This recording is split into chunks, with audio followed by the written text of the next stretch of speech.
Some viewers may find the following video disturbing. Viewer discretion is advised.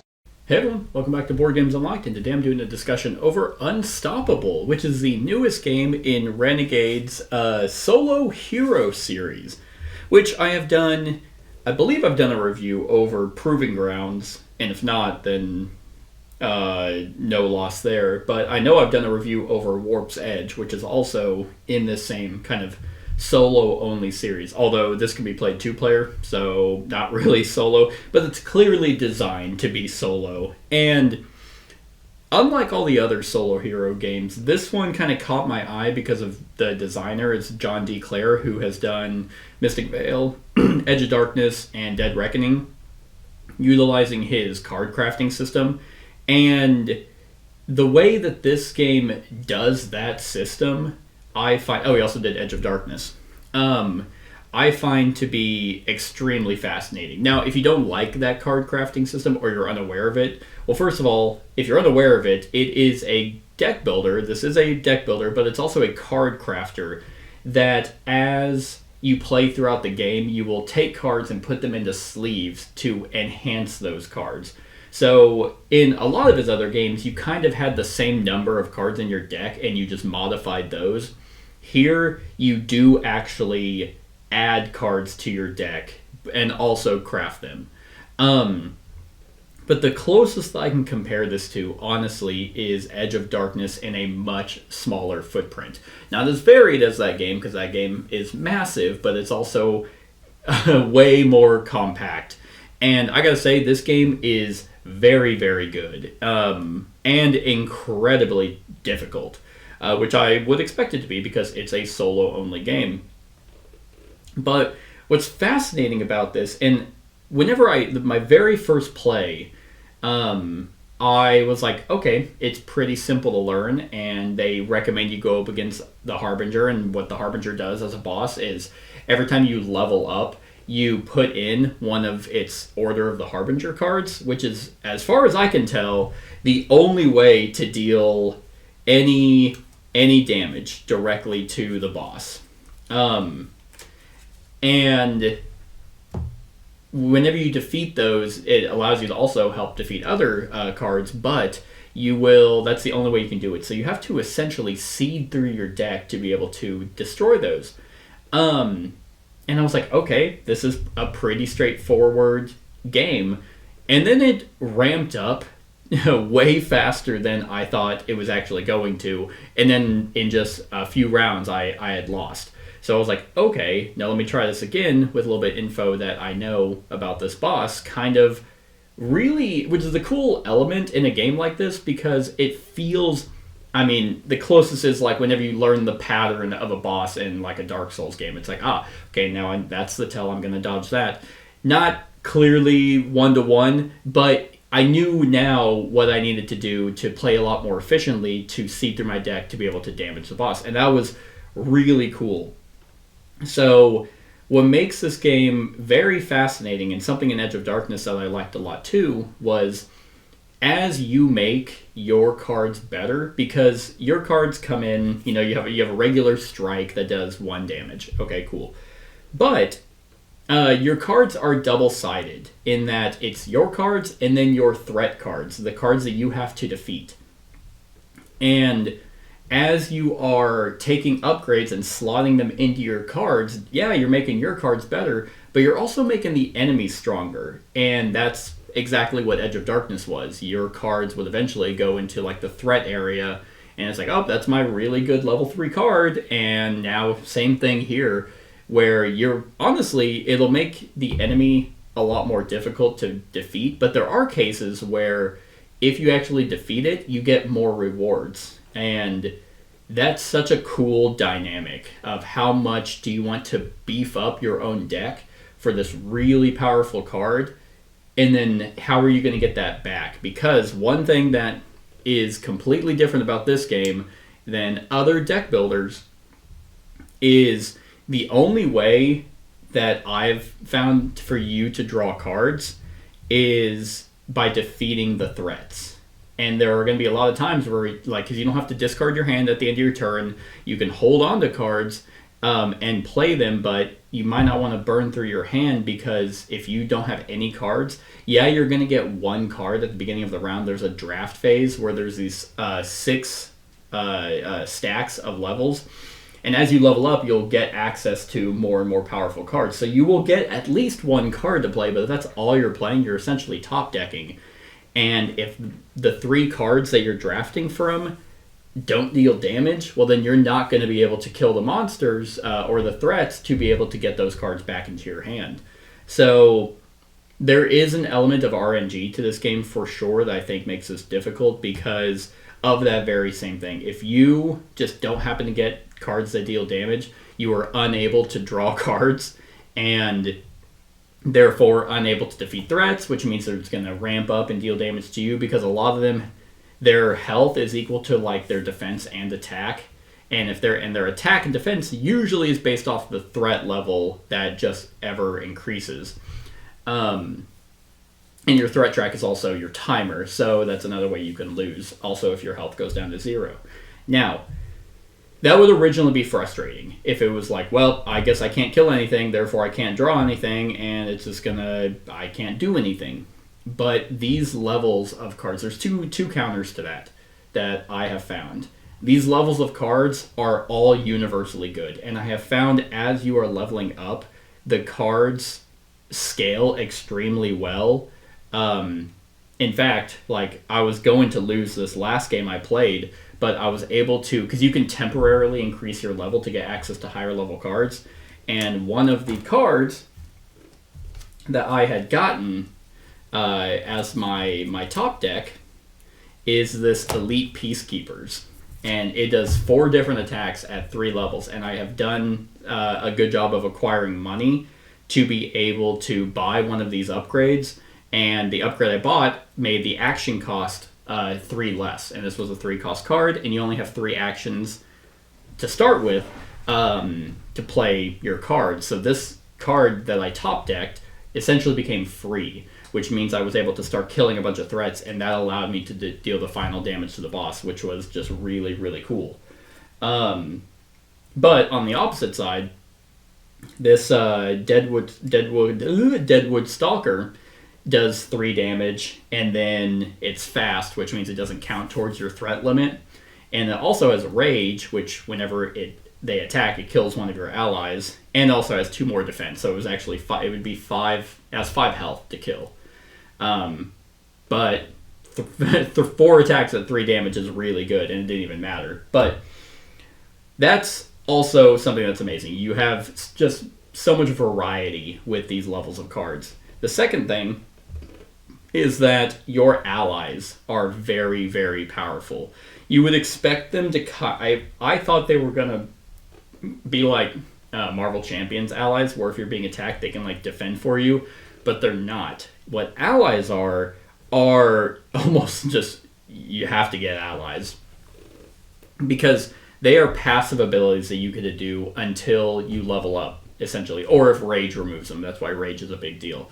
But when you have allies out, not only do they count as in play for faction abilities, think of like Star Realms or Hero Realms, except good, so they help with keywords, but they also can constantly be used, and there's tons of ways for you to actually unexhaust them to get to use them again. But they don't go away. You get to use them each round until you level up, and when you level up, it doesn't actually sound as good as you would think. But when you level up, that's whenever your overall drafting deck goes up instead of temporarily. So you'll again constantly have access to a higher level deck. But that's when your allies go away. So when you kind of level up, it's essentially a reset from the cards that you've played, and your allies go back. So you get them for a while, but eventually they're going to go in, and you have to defeat their threat side to be able to pull them back into your hand. And that is another cool thing, where by defeating threats, those cards that you defeat go into your hand for their immediate use. I really like that. Still not entirely sure how I feel about not being able to just draw. Your deck is really an enemy threat deck, but and then you can look at it, which is, it's very strange how they did the crafting system. It makes sense, but when you are sleeving the cards initially, it's very, very weird. And it's because your cards, these level cards, are taller than the sleeves. So, which is unheard of in games that have sleeves. Normally, every sleeve encompasses the entire card. So I'm not entirely sure how I feel about that. I don't really see any inherent reason for that to be the case. But so you have that, it exceeds the sleeve, and then the enemy cards, like the threat cards and the upgrades, all fit into the sleeve. So yeah, like it works, but I really don't see like it's not even for like cleanup purposes, because you still have to, well, I guess you don't really, because the upgrade cards that go in between the threat card and your player card have like these little notches up at the top, like these notches here, for you to be able to grab them. And at most, you will ever have 4 cards in one sleeve, because you'll have your regular card, threat card, and then at most 2 upgrades, because there's a top half and a bottom half that slide in. In terms of like organization, it works really well, but from a sleeving purpose, like you're able to see whenever you're playing what the upgrade is going to give the enemy. You can see, oh, hey, if I get this medical adrenaline, that lets me get 2 action discs. But it's going to then give whatever card I'm attaching it to 2 defense. And you can make those adjustments if you're sliding it into something that, oh man, that's going to make this really tough to kill if I put it on this card. But what's also neat is whenever the threat is out, you can see what card is that you're going to get whenever you defeat it. You can see the icons on the other side. It's very, very tiny, and the rules say you're not allowed to like look at the threats, the threat sides, at least from the threat deck that you're adding, because every time you get a level up card, you take it and then you slide it into the top card of the threat deck. So, and then it comes straight into your hand, but you don't know what the other side of the threat is just yet. Now, I don't know if that actually applies to the threats that are out, even though you can clearly see what you're going to get for it. I don't see any reason why you'd be like, oh, let me look at this tiny, tiny text. It's like, just grab the card and look at the other side and be like, is that even worth getting right now? Because you can, at least it's not blind. But that would be my only major complaint. I really feel like the sleeves could have been fully encompassing for everything, because yeah, I really think it was just so you didn't have to open up the sleeves and dig in to grab it, but I don't think it's that big of a deal. It's just odd. It works for the most part, and it does end up kind of being flush, although I will say against the Harbinger specifically, his Order of the Harbinger cards never get like any extra cards. So when you're shuffling your deck, and this is kind of the problem with the card crafting system inherently, it's not an even shuffle. It never feels like an even shuffle, because you'll have cards with 4 cards in it, or sleeves with 4 cards in it, 2, mostly 2, and then 1s, and when you're shuffling, it just feels so strange, because these solo cards, because they have like this empty spot for upgrades, like the sleeves, when you're grabbing them, you can't really grip them. So I had multiple times where I was trying to really shuffle my deck, but then the cards that were single, like this, ended up together because I wasn't able to grip them. So you kind of have to do this weird shuffle. And this sounds like I'm nitpicking, and I kind of am, but in a deck builder, you want to be able to thoroughly shuffle your deck and not accidentally just be able to feel which cards are where. You want to, be fair to the game and to yourself when you're playing, that it comes out evenly, and not like the only way to damage the boss, all those cards are on the top or they're all on the bottom because of just the way the sleeves are. Other than that, it's every single card is different for all the different levels. I love that. There are, with the expansion, the the Tyrant's End expansion that pretty much just kind of added 2 characters and just some more cards. They didn't add any bosses, which kind of bummed me out. There's only 3 bosses in the game. I know Warp's Edge got an expansion. I would like to see an expansion for Unstoppable that comes with more bosses, but each character comes with their own kind of unique deck. No special ability on that, but they do have some unique cards with them, which I like. And even though there are only 3 bosses, they are radically different from one another, and each of those bosses has difficulty levels for them, which I like. I actually like the way the difficulty is, because like the Harbinger has they all have this threat meter on it, and depending on your difficulty, the color of the space you're going to go on, you'll skip if you're on a certain difficulty. So in normal, you would skip all green spots, which in this case is just the 5. So once you get to this final 4, that would be your last turn. I guess easy, which I don't even know if it ever mentions easy. Did it? Yeah, normal, hard, or expert, which I don't know why they have a normal mode and why they have these printed green spots if normal is your baseline. But my guess, and it's not in the rulebook that I can find, there's an easy mode where you just get 2 extra turns. Even though the 5s would make a lot of the enemies and threats still very powerful. But if you're on medium or normal, what was it, normal, hard, and expert, you would skip the red and the yellow. So it just ramps up that much quicker. Which, I mean, I found normal to be very challenging on its own, but I'm sure that there are people who are like, I've never actually played any board game on its hardest difficulty. It always feels just completely asinine to even try, because cooperative games have to be inherently difficult because they're cooperative. So I don't know why you would ever be like, well, this game that's designed to be hard, let's make it harder. I don't know. That would be an interesting top 10 or interesting top 5 of games that you increase the difficulty on. No, I'm not doing that, but that would be interesting to see. Anyway, this has a very cool system with it because of just that card crafting element really works well here. And because it's not in this massive box of shit that you're never going to get to the table, this is... I mean, at the very least, it works really well for me because I don't have any of the solo-only games. Proving Ground sucks. Warp's Edge is very good, but I never want to sit down and play a solo board game unless it's for the channel.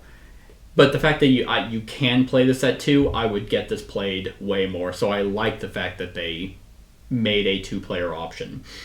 In terms of components, it's cheap. It feels very cheap. The wooden action discs are nice. I wish, and I got the all-in, so maybe it's a gameplay all-in and I missed an add-on. But I wish they had metal coins, which they don't. And the one thing I really, really don't like are the player boards. These player boards are such ass because they're cardboard. And I have play mats, which look really, really cool. But man, I wish these were dual layered. This would have been so sexy to at least cardboard.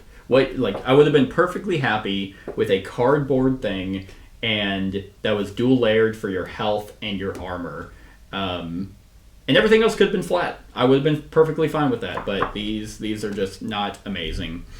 But it's not an expensive game from what I can remember. I think that's also why I jumped in on it. It does come with a storybook, and I was worried that this was going to have a campaign to it that, almost similar to the way Warp's Edge did. It does not. It's literally a storybook if you want to get into the theme. I have not, so it's a very, very good one. And if you like that card crafting system. If you don't, I'd completely pass. But I'm hoping... I really would hope for at least one boss expansion. You have one for more characters and more factions and more cards. I would be very happy with there's 3 bosses, a 2-boss expansion, and more cards would be cool. Kind of like another one like this, 2 bosses and however many cards they added would be pretty sweet. Rounded out to 5, I think that would make it a very solid Footprint game. So, on a scale of 1 to 10, what am I gonna give Unstoppable? Honestly, I'm actually kind of torn between an 8 and a 9. The learning aspect of these bosses is very fascinating, and I wouldn't even have a problem facing the same boss over and over just to try different strategies, because the way I built my deck the first game and the way I built it the second game was completely different. And even the second game, there is a moment though where you're feeling really good and then all of a sudden you are not because of just that card crafting element. You will have very, very powerful cards that you might hold on, and once you use them, you're just like, shit. Oh god, now I have to, alright, where is it? Hopefully it comes out soon. Hopefully I can kill it to get it back. That's a really cool element for a game like this. So I'm going to split the diff and go 8.5. I think Unstoppable is a extremely solid solo experience and 2-player if you don't play solo. Just expect it to be pretty brutal, but this level up system is very cool. The free-flowing actions of being able to kind of play your cards and do your actions as you see fit is very nice. And yeah, that's it. That's my thoughts on Unstoppable. Let me know what you think of the game in the comments below. Other than that, like, comment, share, and subscribe, and have a wonderful whatever time of day it is for you. Hey everyone, thank you for watching, and I really hope that you enjoyed the video. If you would like to see more of my content, go ahead and click that subscribe button and the bell to be notified whenever I upload any new content. If you feel like supporting the channel, you can go ahead and click that Patreon link to be taken to my Patreon, and any help is truly appreciated. Other than that, stick around for any other run-throughs or reviews or cool top 10s or whatever I feel like putting on. Other than that, like, comment, share, and subscribe, and have a wonderful whatever time of day it is for you.